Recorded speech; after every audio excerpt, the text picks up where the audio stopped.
In the late 1960s and early 70s, Hammer Studios, most recognizable for reviving the Dracula and Frankenstein series in the 1950s, wasn't doing so well as it was doing in the late 50s and early 60s. So, Hammer decided to reboot both their Dracula and Frankenstein series, Scars of Dracula and Horror of Frankenstein.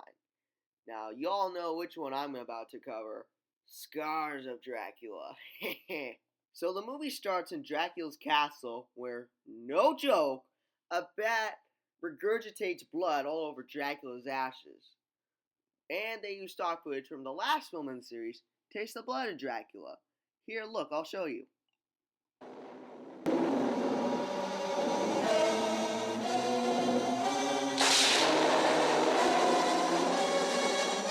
We then cut to a village who has recently lost a girl until the men of the town have decided to burn Dracula's castle. Which leads to one of the greatest scenes of the whole movie, where the men of the town burn Dracula's castle.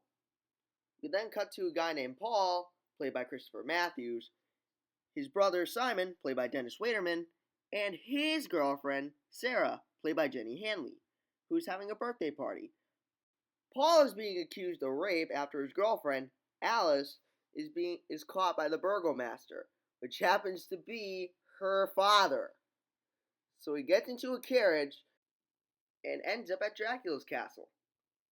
Dracula's acting really nice this time, as he often does, but we all know him. However, I shouldn't spoil it for you.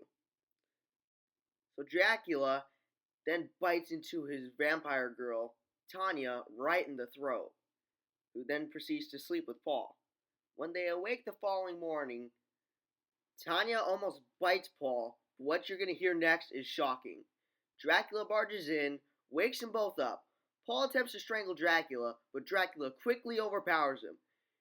He then unravels the sheets from Tanya's bed, grabs a knife, and no joke, stabs the ever-loving shit out of her. Then, Dracula bends down and starts sucking the blood from her corpse. I do not get why. I genuinely don't. So now, Paul has to escape the castle. Let's just say his plan didn't work out too good. So, Sarah and Simon have to go to where else? Dracula's castle. Dracula's all being his nice self again, but when he goes to Sarah's room, one of the guest rooms that Paul stayed in, he attempts to bite her on the neck, but she had a cross necklace on her, which repels Dracula. Enraged, Dracula calls his servant Clove, played by Patrick Troughton. He orders him to remove the cross, but when he sees the picture and Sarah, he refuses to do it and lets them escape. So Dracula, enraged, grabs a sword by the fire and burns his back with it.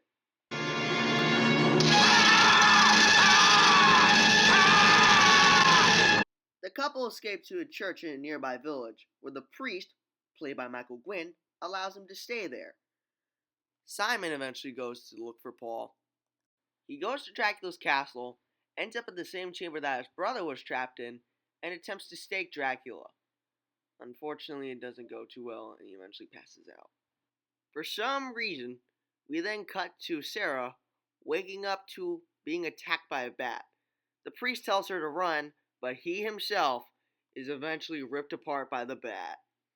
We then cut to Paul eventually finding his brother dead on a meat hook. Meanwhile, Sarah has returned to the castle and Clove exposes her, allowing the cross to be seen. When Dracula looks at her, she shows him the cross, allowing her a brief escape. This is where the greatest climax in a non-kaiju film starts. Dracula eventually corners Sarah in the castle battlements. She attempts to show them the cross, but he eventually calls on one of his Batmans to take the cross away. After a brief exchange, Clove eventually comes up with a dagger, but Dracula quickly overpowers him and throws him off the castle balcony. But just when things seem bleak, Simon manages to arrive on the castle battlements just in time, rips out a spike from the castle wall, and throws it into Dracula's torso. Dracula is unaffected and simply rips out the rod. But just when he prepares to throw it back, lightning struck the rod, eventually catching Dracula on fire.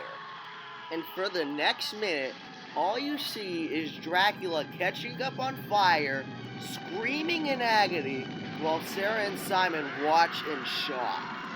Eventually, Dracula burns down and falls off his castle, screaming, "Still alight." Not a good way to leave this earth if you were to ask me. So to sum it all up, the characters aren't too boring. There are some great highlights, some even too shocking, and the final fight is the best part of the whole movie. End of sentence. Overall, I would rate this movie a 9 out of 10. Go watch it. It's pretty fun.